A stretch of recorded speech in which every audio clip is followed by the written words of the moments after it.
हमारे बीच मौजूद हैं शिक्षा विभाग के अपर मुख्य सचिव doctor S Siddharth sir. Sir बहुत बहुत स्वागत है आपका। सर आज का जो सबसे पहला सवाल है जिला पुरुषों के ट्रांसफर से संबंधित है। नमस्कार एससीएस सर, मेरा प्रश्न अंतर जिला पुरुषों के ट्रांसफर से संबंधित है। पिछले एपिसोड 13 में सर आपने कहा था कि केवल अंतर जिला महिलाओं का लिस्ट आना बाकी है, तो क्या अंतर जिला पुरुषों का ट्रांसफर नहीं होगा, और अगर होगा तो कब तक उम्मीद कर सकते हैं? देखिए, आपको जानकर ये होगा कि आज हम लोगों ने करीब 1,30,000 टीचर्स का हम लोगों ने विद्यालय में पोस्टिंग की प्रक्रिया शुरू की है। हम लोगों को करीब 1,90,000 आवेदन पत्र प्राप्त हुए थे और 1,30,000 का एक्चुअल स्कूल अलॉटमेंट शुरू हुआ है। ये पूरी प्रक्रिया करीब 15 दिन लगेगा और डीओ सब इसी में लगे हुए हैं। डीओ को ये काम दिया गया है और कर रहे हैं। ये बात मैंने कभी नहीं कहा कि पुरुषों का स्थानांतरण नहीं होगा, और जैसा कि आप आंकड़ों से देखते हैं कि करीब इसमें भी हम लोगों ने करीब 8 से 9 हज़ार पुरुषों का नाम इसमें शामिल किया है, पुरुष टीचर। देखिए, जब भी स्थानांतरण किया जाता है तो 2-3 बातों का बहुत ध्यान रखा जाता है। इतनी बड़ी संख्या एक तो है, 1,90,000 है और आवेदन पत्र हैं। हम लोग 2-3 चीज़ें देखते हैं। पहले तो है वैकेंसी होनी चाहिए, जहाँ पे टीचर मांग रहे हैं वहाँ वैकेंसी होनी चाहिए। और दूसरा ये देखते हैं कि जो हमारा इंटर डिस्ट्रिक्ट जो स्टूडेंट टीचर रेशो है, मतलब जो छात्र और टीचर अनुपात है, उसको भी हम लोग ध्यान देते हैं। अभी तक जो ट्रांसफ़र हुए हैं करीब वो 1,30,000 का जो जिला आवंटन किया गया है, अगर उस आंकड़े को देखेंगे तो आपको आश्चर्य होगा कि ऐसे भी ज़िले हैं जहाँ 20 छात्र पे एक टीचर हैं, और ऐसे भी ज़िले हैं जहाँ 44 छात्रों पे एक टीचर हैं। तो आप देखिएगा कि पूरे राज्य में कितना, मतलब इस अनुपात में भी अंतर आ गया है कि एक तरफ 20 छात्र पे एक टीचर हो गए, एक तरफ 44 छात्र में टीचर हो गए। भाई इस कारण से हुआ है क्योंकि जो टीचर उन ज़िलों में थे जहाँ पे 44 छात्र पर टीचर थे, वो सब ऐसे ज़िलों में चले गए हैं जहाँ पे पहले ही टीचर बहुत ज़्यादा थे। तो एक तो हम लोगों को ये मेंटेन करना पड़ता है। पूरे राज्य का औसतन है 30 छात्र पर टीचर हैं। तो हम लोग को ये नियंत्रण रखना पड़ता है कि ऐसा ना हो कि अचानक एक ज़िला ऐसा हो जहाँ पे 10 छात्र हो जाएंगे एक टीचर पे। और जैसे ही ये ट्रांसफर्स होते हैं, देखिए एक चीज़ आपको सभी को सोचना भी चाहिए कि जहाँ से टीचर हटते हैं वहाँ स्कूल बंद भी होने लग जाते हैं। मतलब क्योंकि टीचर की कमी हो जाती है, जहाँ पे 5 टीचर थे अब 2 टीचर हो जाएंगे, तो स्कूल भी बंद होने लगते हैं। तो एक और जहाँ पे टीचर्स की अपनी व्यक्तिगत समस्याएं हैं, वहाँ पे सभी को छात्रों की भी समस्याओं को समझना चाहिए।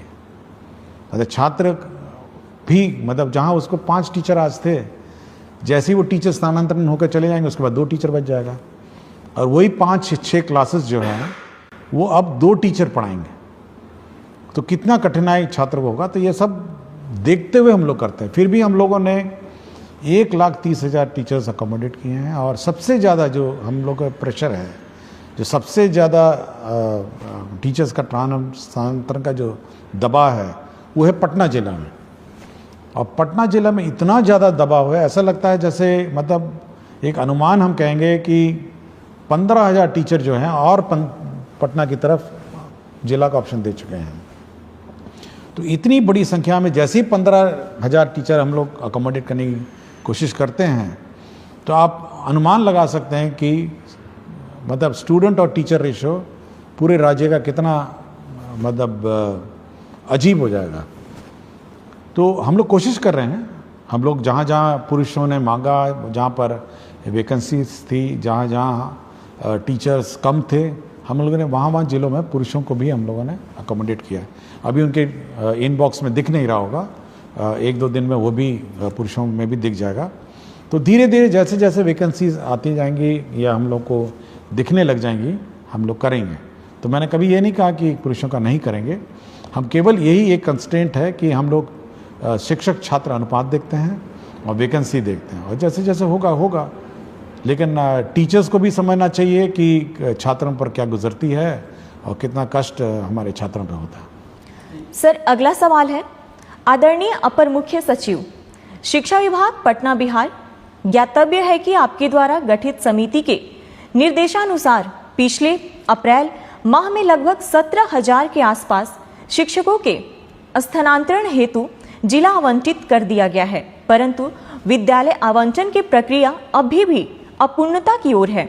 महोदय, अनेकानेक शिक्षक व शिक्षिका के पुत्र व पुत्री का नामांकन नए सत्र में नए विद्यालय में होने हैं।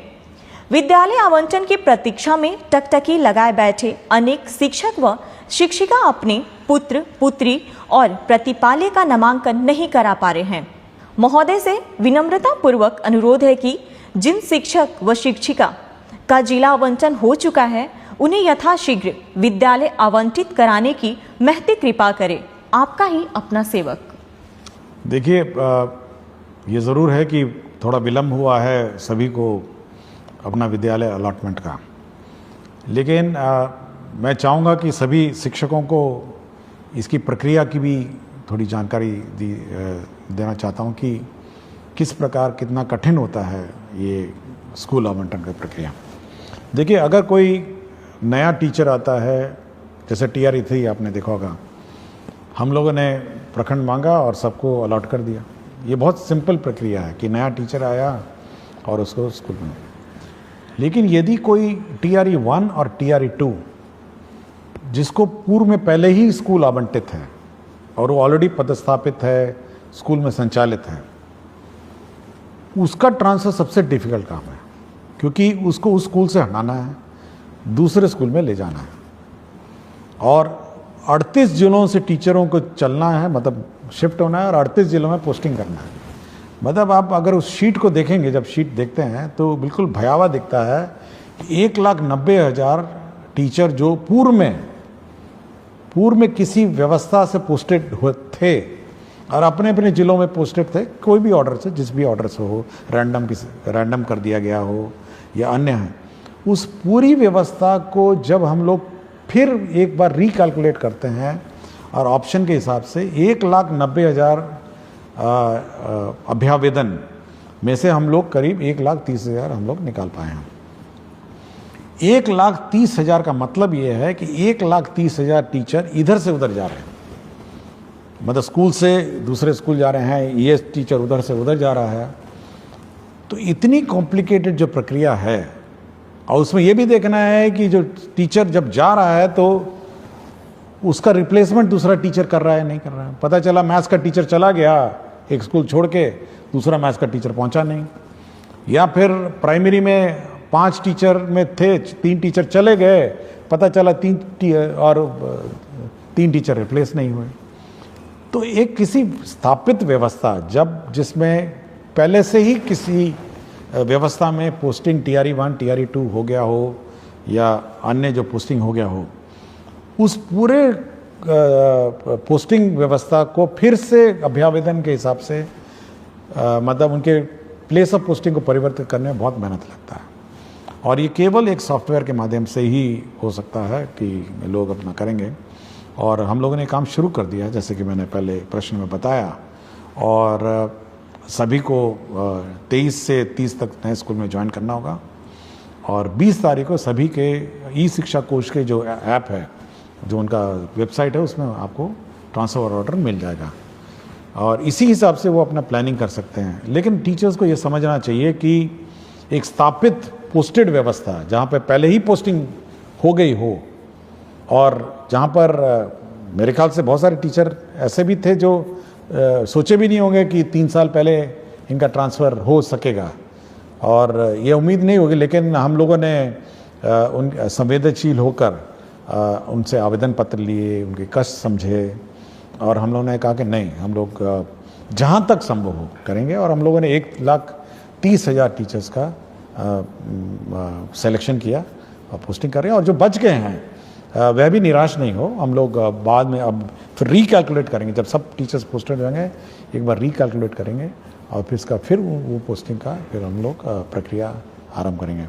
और मैंने ये भी कहा है कि जो छूट गए हैं किसी कारण से, पूर्व के TRE1, TRE2 और सक्षमता हो, वो अपना एप्लीकेशन विड्रॉ भी कर सकते हैं और रीअप्लाई कर सकते हैं, ये मैंने कहा है। तो हम लोग बहुत ही संवेदनशील रहते हैं टीचर के उद्देश्य से, बट यह भी एक बैलेंस बनाना पड़ता है। एक और टीचर के कष्ट का को ध्यान रखना पड़ता है, और दूसरी ओर बच्चे का भविष्य का भी ध्यान रखना है। वो ज़्यादा इम्पॉर्टेंट है मेरे लिए। बच्चे का 2 करोड़ बच्चे को टीचर मिले, उनको पढ़ाने वाला टीचर मिले, वो हमेशा वो चिंता में रहती है। टीचर का ट्रांसफ़र बड़ा आसान काम है, लेकिन बच्चे को एक शिक्षक देना ये बड़ा डिफ़िकल्ट काम है। तो ये बैलेंस बनाकर हम लोग चलते हैं, इसलिए टीचरों को निराश नहीं होना चाहिए। सरकार संवेदनशील है, और मैं चाहूँगा कि वो लोग सभी टीचर्स नए पदस्थापन स्थान पे जब जाएंगे तो नए बच्चों को पढ़ाएंगे और उनका भविष्य देखेंगे। सर, एक अनिल कुमार सिंह, प्रभारी प्रधानाध्यापक, आदर्श बालिका +2 उच्च माध्यमिक विद्यालय रामगढ़ से हैं। कहते हैं, एसीएस सर को सादर प्रणाम। आपका व्यक्तित्व संवेदनशीलता और शिक्षा में सुधार के प्रति आग्रह प्रेरित एवं प्रभावित करता है। सर, मेरे 2 सवालों में प्रथम सवाल है कि क्या विद्यार्थियों को डीबीटी के माध्यम से राशि उपलब्ध कराकर बाजार से किताबों की खरीद की व्यवस्था की जा सकती है? सर, मेरे विद्यालय को पीएम श्री विद्यालय बना दिया गया है। दूसरा प्रश्न इसी से संबंधित है कि विभाग पीएम श्री विद्यालयों की व्यवस्था के संदर्भ में विभाग क्या सोच रखती है? देखिए, पहले किताबें छपती थी और विलम्ब होता था, और ऐसे भी हुआ कि सत्र शुरू हो गया, नवंबर में जाके किताबें में मिली हैं कुछ सालों में। लेकिन फिर सरकार ने सोचा कि चलिए डीबीटी कर देते हैं। देखिए, डीबीटी में एक बहुत बड़ी समस्या है। एक तो किताबें मिलना बाज़ार में, और समय पे इतनी सारी किताबें मिलना, मतलब आप समझ सकते हैं 2 करोड़ बच्चे हैं और बच्चों को किताब नहीं मिली, बाज़ार में भी किताब उपलब्ध नहीं हुई, पब्लिशर्स ने प्रिंट नहीं किया, और बड़ी ख़राब किस्म की क्वालिटी की किताब मिली। ऐसे भी हुआ कि बच्चे पुरानी किताबें इधर उधर से बोरो करके लिए। लेकिन अब ये व्यवस्था है कि किताबों की छपना की प्रक्रिया जो है वो परिवर्तित हो गई है। आप देखेंगे, हम लोगों ने अब कल ही मेरी समीक्षा हुई, और हम लोगों ने 1 अप्रैल 2025 में जो किताबें दी जानी है उसकी छपाई पर निर्णय अब कल ही हम लोगों ने ले लिया, कि कल हम लोगों ने कहा कि नहीं, एक प्रक्रिया आरंभ की जाए, और वो 1 अप्रैल 2026 में बंटनी है। तो आप सोच सकते हैं कि कितना लंबा प्लानिंग इसका होता है, ताकि हम लोग का ये है उद्देश्य है कि सत्र शुरू होने से पहले, मतलब 1 अप्रैल जो स्कूल क्लास शुरू होगी उससे पहले कम से कम 1 महीने पहले किताबें पहुंच जाए। और इस बार चुनाव भी है बीच में, तो इसलिए हम लोगों ने जल्दी शुरू किया है कि किसी प्रकार का व्यवधान ना हो, समय पे किताबें छप जाएं, ताकि 1 अप्रैल 2026 में ये किताबें, नई किताबें मिल जाएं। और साथ ही साथ जो किताबों में परिवर्तन भी करना है, रिवीजन हर साल होता है, तो इस साल किताबों का रिवीजन भी शुरू हो गया है, और करीब हम लोग को लगता है कि सितंबर 1 से किताबें एक्चुअली प्रिंटिंग शुरू हो जाएगी, और किताबें पहुंचने लग जाएंगी स्कूल में करीब जनवरी, फरवरी, मार्च में। तो समय पे आपको किताब मिल जाएंगी। इसलिए डीबीटी पर ज़्यादा हम लोग जोर नहीं देते हैं कि समय पे किताब जब मिल ही रही है, तो मेरे ख्याल से शिक्षकों, विद्यार्थियों को कठिनाई नहीं होगी। दूसरा, उन्होंने कहा पीएम श्री। ये पीएम श्री जो विद्यालय हैं, ये भारत सरकार की सेंट्रली स्पॉन्सर्ड स्कीम है, और इसके अंतर्गत जो स्कूल हैं उसको एक आदर्श स्कूल बनाना है। उसके बिल्डिंग कंप्लीट होने हैं, साथ ही इंफ्रास्ट्रक्चर उसका कंप्लीट होना है, उसके लेबॉर्ट्रीज कंप्लीट होने हैं, साथ ही साथ उसके म्यूज़िक, स्पोर्ट्स, सारे मतलब सभी उसके आयाम उसका कंप्लीट करने हैं। और साथ ही साथ टीचरों का प्रशिक्षण है, और उसका जो सॉफ्ट स्किल्स हैं स्कूल में सभी देना है। तो एक परिपूर्ण, मतलब full complete school in all respect, वो बनाने का उद्देश्य है। और मेरे ख्याल से ये बहुत ही अच्छी योजना है पीएम श्री। हम लोग तो चाहेंगे कि और ज़्यादा हो, बट हम लोग कोशिश कर रहे हैं कि भारत सरकार और सैंक्शन करे। लेकिन इस साल काफ़ी संख्या में पीएम श्री स्कूल सैंक्शन हुए हैं, और इसका इम्प्लीमेंटेशन उन्होंने शुरू कर दिया। अगला सवाल डॉक्टर संतोष कुमार राणा एवं समस्त विख्यातागण डायट रामबाग मुजफ्फरपुर से कहते हैं महोदय सादर नमस्कार। हम डायट रामबाग मुजफ्फरपुर के विख्यातागण यह जानना चाहते हैं कि जब हमने सेवा पुष्टि हेतु सभी आवश्यक दस्तावेज समय पर जमा कर दिए हैं, विभागीय प्रक्रियाओं का पूर्ण पालन किया है तथा निरंतर निष्ठा व कर्तव्य परायणता के साथ शैक्षिक कार्यों का निर्वहन करते आ रहे हैं, तो क्या विभाग अब हमारी सेवा पुष्टि की प्रक्रिया जो विगत 5 वर्षों से लंबित है को शीघ्रता से पूर्ण करने हेतु आवश्यक और प्रभावी कार्रवाई करेगा? आपकी सकारात्मक एवं शीघ्र पहल की हम अपेक्षा करते हैं। देखिए, ये बड़ा दुखद बात है कि 5 साल हो गए हैं और सेवा संपुष्ट नहीं हुई है। तो जिसने भी विलंब किया उस पर तो कार्रवाई होगी और मैं चाहूँगा कि अगला 1 सप्ताह में इनका समाधान हो जाए। और हम लोग का हमेशा ये रहा है कि जो सेवा संपुष्टि है, अगर कागजात सभी पूरे हो गए होंगे तो संपुष्टि समय पे हो, ऐसे विलम्ब नहीं हो। और विलम्ब होगा तो संबंधित पदाधिकारी या कर्मचारी जो भी होगा उस पर कार्रवाई होगी। तो कार्रवाई तो होगी, लेकिन काम भी हो जाना चाहिए और 1 सप्ताह में इसको हम लोग करवा देंगे।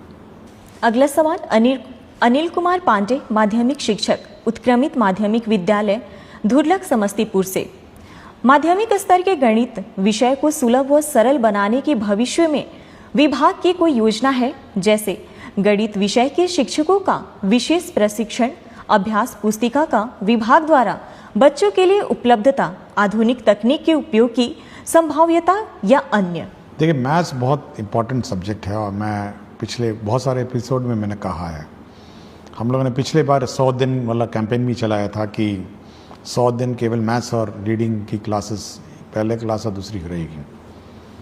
हम लोगों ने एक FLN भी हम लोगों ने डेवलपमेंट प्रोसेस किया, बहुत सारे FLN किट्स भी डेवलप हुए। और हम लोग का है कि मैथ्स जैसे सब्जेक्ट है, बहुतों को कठिन भी लगता होगा, लेकिन FLN किट के माध्यम से उसको सरल बनाया जा सकता है और लर्निंग भी ईजी बनाई जा सकती है। और मैं पिछली बार जब SCERT में एग्जीबिशन में गया था तो बहुत अच्छे इनोवेटिव FLN किट्स भी थे जो मैथ्स से संबंधित थे, केवल मैथ्स से संबंधित थे। और मैं चाहूँगा SCERT इसको प्रचार प्रसार करे और टीचर्स का ट्रेनिंग दे, और टीचर्स के ट्रेनिंग में कम से कम ये FLN किट्स कैसे मैथ्स पढ़ाए जाएं इस पर विशेष ध्यान दें। और साथ ही साथ SCERT में भी हम लोग इस बार जो टीचर्स ट्रेनिंग का जिस साल का सत्र है उसमें FLN और मैथ्स और रीडिंग एबिलिटीज़ बच्चों में कैसे डेवलप की जाए इस पर ट्रेनिंग पे हम लोग जोर देंगे। सर, अगला सवाल भूपेंद्र कुमार त्रिपाठी, मध्य विद्यालय कर्मा, गुरारू गया, BPSC TRE 2 द्वारा चयनित गणित विज्ञान का शिक्षक है। महोदय, आपका ये हर शनिवार का संवाद करना काफ़ी सराहनीय है और हमें आपसे जुड़ने और आपको सुनने का मौका मिलता है, जिससे पूरा शिक्षक समाज काफ़ी लाभान्वित होता है। महोदय, बिहार में ट्यूशन की वैल्यू इतनी ज़्यादा है कि बच्चे स्कूल ना आकर वहाँ जाते हैं, और सबसे बड़ी विडंबना यह है कि सरकार को मालूम है कि काफ़ी सारे ट्यूशन टीचर स्कूल के समय में ही क्लासेस चलाते हैं। इस वजह से काफ़ी बच्चे स्कूल नहीं आते। इस पर सरकार कोई कार्यवाही क्यों नहीं कर रही है? मैं पिछले साल से अब तक कई बार गांव में जाकर और पेरेंट्स टीचर मीटिंग करके लोगों को समझा चुका हूं, परंतु अभी भी बहुत सारे बच्चे रेगुलर स्कूल नहीं आते हैं।